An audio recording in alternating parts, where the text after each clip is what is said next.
안녕하세요. 아이들의 영원한 공주님 채널에 오신 여러분 반갑습니다. 오늘 밤이 조금 늦었지만 함께 책 읽기를 바랍니다. 아이에게 딱 하나만 가르친다면 자기조절 두 번째 이야기 시작하겠습니다. 우리가 첫째 날에는 1장 아이의 자기조절 살펴보기에서 자기조절이란 무엇인가에 대해서 알아보았습니다. 오늘은 자기 조절이 중요한 이유에 대해서 함께 읽어보도록 하겠습니다.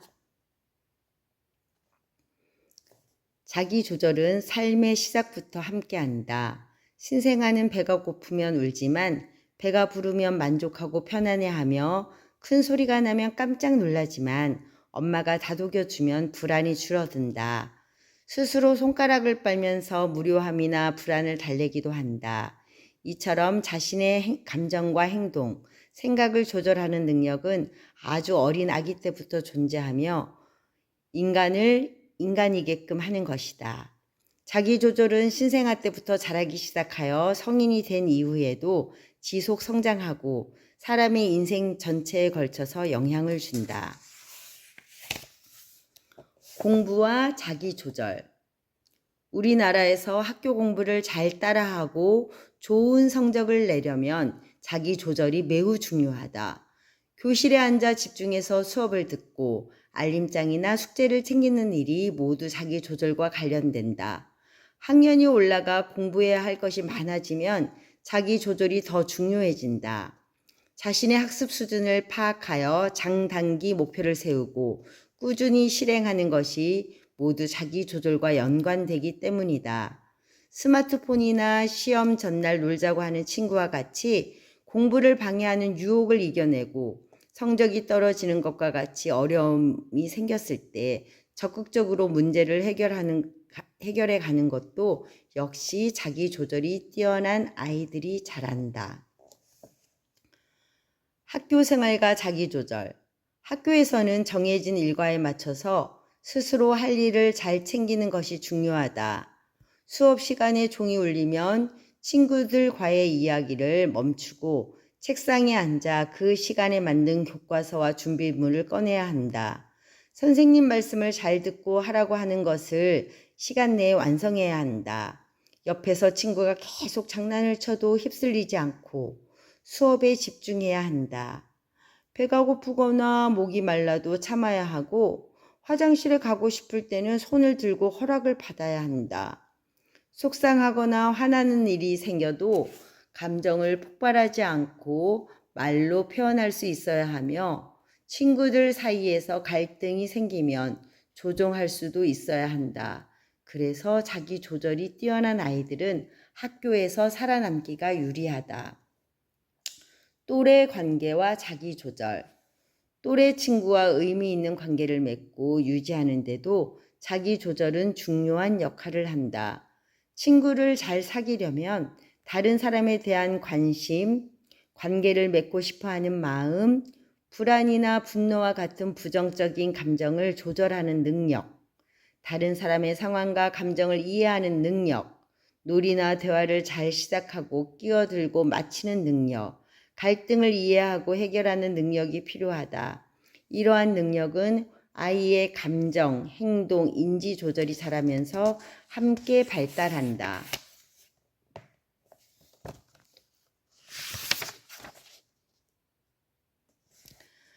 가족 관계와 자기 조절.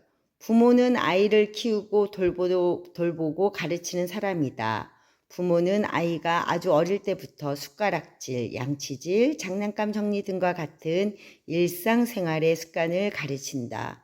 위험한 것을 만지지 말라고 가르치고 다른 사람을 때리는 행위는 옳지 않다는 것도 가르친다.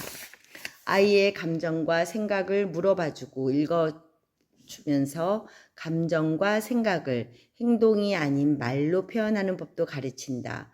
그래서 에너지가 넘치고 두려움이 없는 기질을 타고나거나 불안이 높은 아이는 부모가 가르치고 훈육하는 일이 어려울 수 있다. 그런가 하면 자기 조절을 늦게 배우는 아이는 가족 안에서도 충동적이거나 공격적인 말과 행동을 하고 감정 기복을 보여 가족 간의 갈등이 많을 가능성이 크다. 자존감과 자기 조절. 자기 조절은 정신 건강과 행복의 필수 요소이다. 현대 사회에서는 일, 학업, 인간관계, 놀이와 취미생활 등 거의 모든 영역에서 자기 조절을 요구한다. 아이들이 분노, 공포, 불안과 같은 부정적인 감정을 스스로 다독이고 자기의 행동과 생각을 조절할 수 있어야 일, 학업, 인간관계 및 취미생활까지 잘할 수 있고 나아가 행복한 인생도 살 수 있다. 아이들 자신도 스스로 감정을 다루고 조절할 때 스스로에 대한 신뢰감을 가질 수 있다. 또 일관성을 갖고 끈기 있게 노력을 기울여 무언가를 성취해낼 수 있을 때 자신의 노력과 능력에 대한 자신감을 가지게 된다. 인간관계에서도 자신의 감정과 생각을 말로 잘 풀어내고 갈등을 해결할 수 있어야 주변 사람들이 감정적으로 신뢰하는 동료, 파트너, 가족이 될 수 있다는 자신감을 가지게 된다.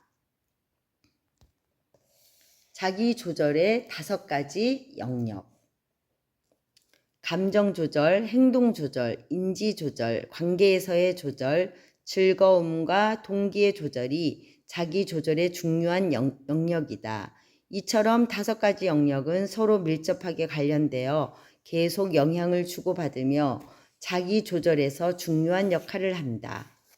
그러면 우리 감정 조절에 대해서 알아보겠습니다.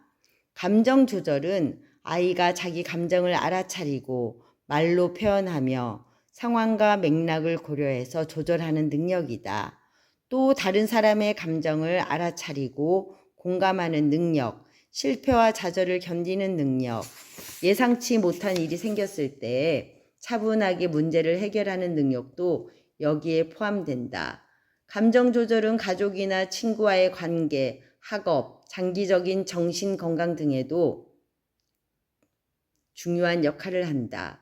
감정 조절은 자기 조절의 핵심 요소이면서 동시에 아이의 의사소통, 사회성, 인지 발달을 돕고 학업과 학교 생활 및 사회생활을 잘 하도록 이끄는 기초가 된다.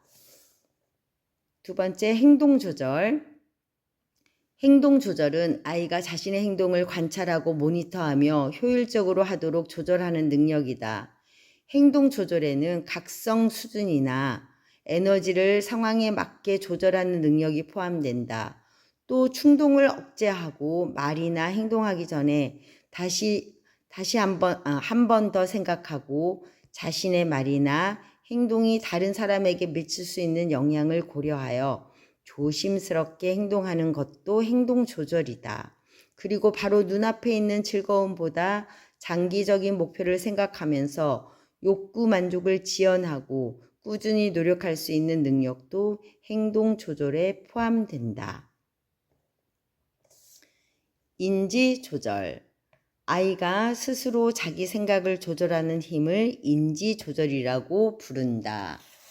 인지 조절에는 목표를 달성하기 위해 꾸준히 성실하게 노력하는 능력과 주의를 흐트러뜨리는 자극을 걸러내고 집중해야 할 것에 집중하는 능력이 포함된다. 또 자기의 감정, 행동, 생각 자체를 돌아보는 능력인 메타인지도 인지 조절의 중요한 요소이다. 그리고 불안이나 강박과 같이 원하지 않는 생각이 계속 떠오르는 상황을 억제하는 능력도 인지 조절의 한 부분이다. 인지 조절을 통해 아이는 주변 환경을 이해하고 문제를 해결하며 지식과 경험을 쌓아갈 수 있다. 관계에서의 조절.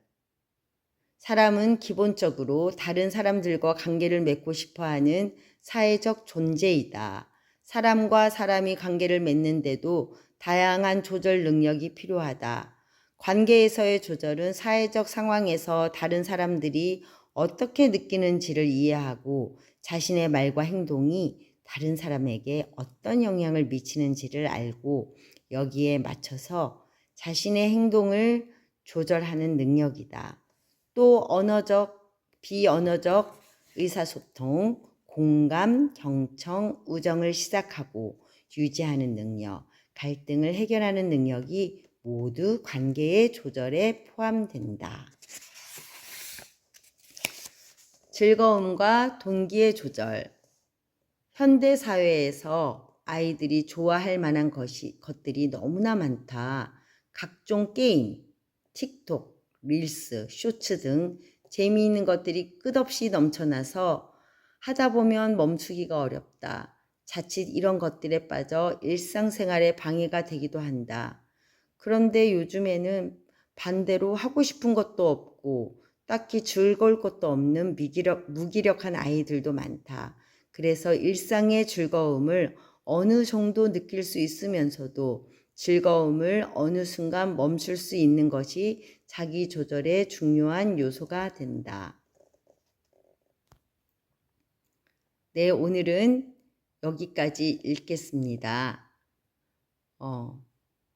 제가 읽으면서 조금 더듬거리기도 했지만 여러분 다시 한번 또 제 채널에 들어오셔서 이것을 읽어주셔서 너무나도 감사드립니다. 다음 시간에는 더 좋은 목소리로 더 재미있게 읽어드리겠습니다.